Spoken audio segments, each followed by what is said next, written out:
एकादशी के दिन जब आप जल शंकर को चढ़ाने तो रोज ही जाते हैं। जब एकादशी का दिन रहे और शंकर जी के मंदिर में आप जल समर्पित करें तो 3 बार मुख से स्वधा स्वधा स्वधा या स्वधा स्तोत्र का पाठ, जिसमें 12 श्लोक 2-4 हैं। पैसा तो आ रहा है पर घर में टिक नहीं रहा। डॉक्टर में, पुलिस में, एक्सीडेंट आदि में, कहीं गलत जगह पर, व्यसन में अगर पैसा जा रहा है, जुए में, मांसाहार, मदिरा पान, या कहीं आया पैसा, पैसा आने में कमी नहीं, आ रहा है पर टिक नहीं रहा, रुक नहीं रहा।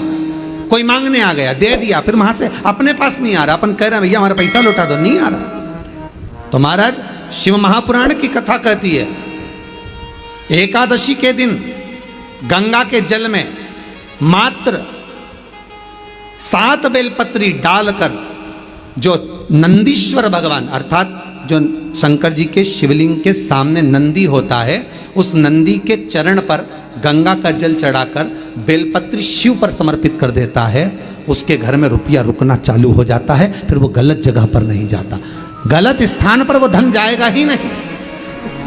तूने समझा, मांग तुझे क्या चाहिए।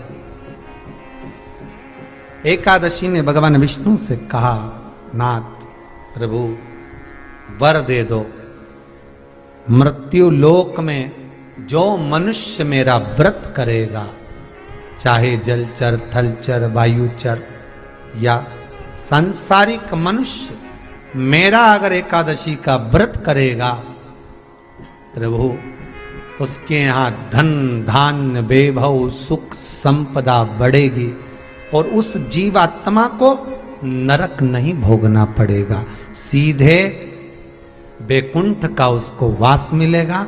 जब जीव आत्मा को लेकर चला जाएगा, यम के दूत जब बंदी बनाकर ले जा रहे होंगे उस जीवात्मा को, जिसके प्राण छूटे होंगे, यम के दूत जब बंदी बनाकर ले जा रहे होंगे, तब मुझे वर दो कि मैं इसका हाथ पकड़कर बेतन्नी से पार उतार कर सारे नरकों से निकालती हुई आपके धाम में लेकर आऊं। भगवान ने वर दे दिया, तथास्तु। हे एकादशी सुनो, मृत्यु लोक का मनुष्य अन्न का त्याग कर कर, क्योंकि अन्न में एकादशी के दिन पाप पुरुष रहता है, अन्न का त्याग कर कर एकादशी के दिन जो मनुष्य तुम्हारा व्रत धारण करेगा, उस व्रत को करेगा और उस व्रत को धारण करेगा, उसकी मनोकामना पूर्ण होकर वो मेरे ही धाम को जाएगा। ये तो हुआ एकादशी के जन्म की कथा। एकादशी के दिन गंगा के जल में मात्र 7 बेलपत्री डालकर जो नंदीश्वर भगवान अर्थात जो शंकर जी के शिवलिंग के सामने नंदी होता है, उस नंदी के चरण पर गंगा का जल चढ़ाकर बेलपत्री शिव पर समर्पित कर देता है, उसके घर में रुपया रुकना चालू हो जाता है। फिर वो गलत जगह पर नहीं जाता, गलत स्थान पर वो धन जाएगा ही नहीं। बेटा अगर व्यसन में पड़ा हुआ है, मदिरा पान में पड़ा हुआ है, मांसाहार में, जुए आदि में जा रहा है, तुम्हें लग रहा है कि मेरा बेटा गलत मार्ग पर जा रहा है, ये मित्र दोस्ती गलत हो रही है, वो सही जगह पर आ जाए। करना है एकादशी।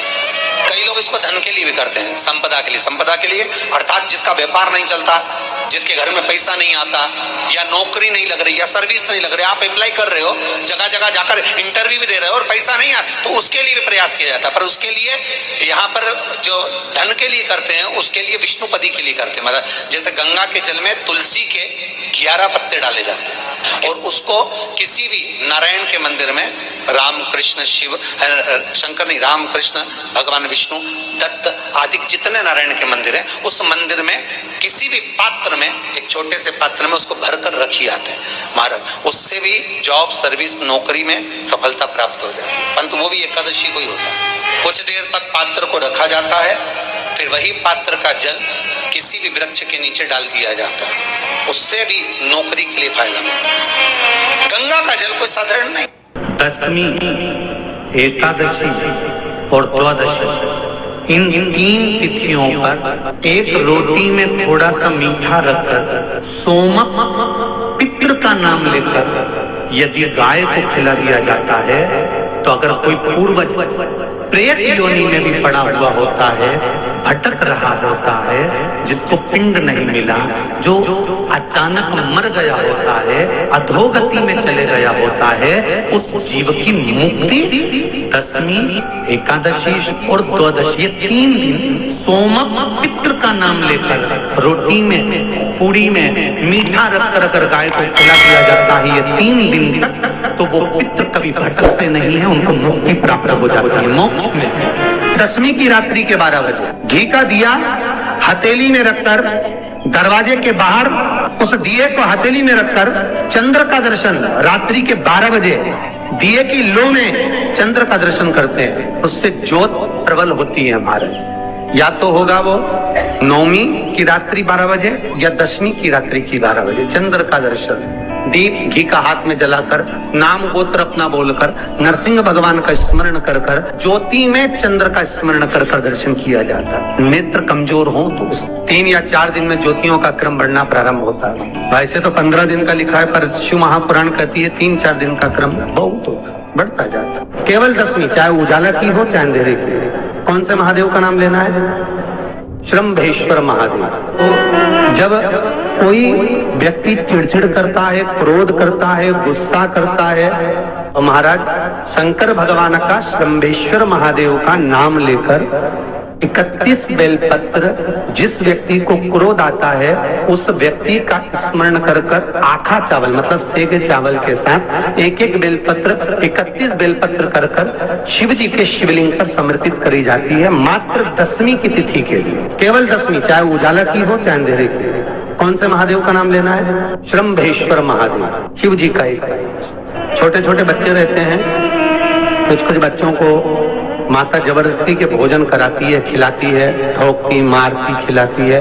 कुछ बच्चे ऐसे रहते हैं वो कुछ खा ही नहीं पाते, मुख में दो और वॉमिटिंग कर देते हैं, उल्टी कर देते हैं। ऐसे बच्चों के लिए या जिस व्यक्ति को भोजन पचता नहीं और उदर में एसिडिटी रहती हो और जलन टाइप की होती हो, उसके लिए भी श्रम्भेश्वर महादेव का स्मरण है। सुंदर व्याख्यान वर्णन किया है। श्रम्भेश्वर महादेव के ठीक सामने अर्थात भगवान शंकर के किसी भी शिवलिंग के सामने एक तांबे के लोटे में जल रख लीजिए और जल के अंदर 3 बेलपत्र डाल दीजिए, एक पीपल का पत्ता डाल दीजिए, शमी के 11 पत्ते कलश को छुआकर शंकर भगवान के शिवलिंग पर श्रम्भेश्वर महादेव के नाम से चढ़ा दीजिए। उस जल को उठाकर ले आइए, 1 रात्रि तक घर के अंदर रखना है। उस जल को श्रम्भेश्वर महादेव का नाम लेकर, जिस व्यक्ति को एसिडिटी होती हो या उदर खराब रहता हो या भोजन नहीं पचता हो या पेट से जुड़ी हुई प्रॉब्लम हो या बच्चों को भोजन कराते हैं और वो वोमिटिंग कर देते हो, ऐसे बच्चे को या भोजन नहीं भा रहा हो ऐसे व्यक्ति को उस जल को सवेरे, दोपहर, शाम 3 बार श्रम्भेश्वर महादेव का नाम लेकर आचमन कराना प्रारंभ कर दो, पिलाना चालू कर दीजिए। 3 या 4 दिन पिलाओगे, अपने आप उदर में भी आनंद रहेगा, बच्चा भोजन करना भी प्रारंभ कर देगा। श्रम्भेश्वर महादेव।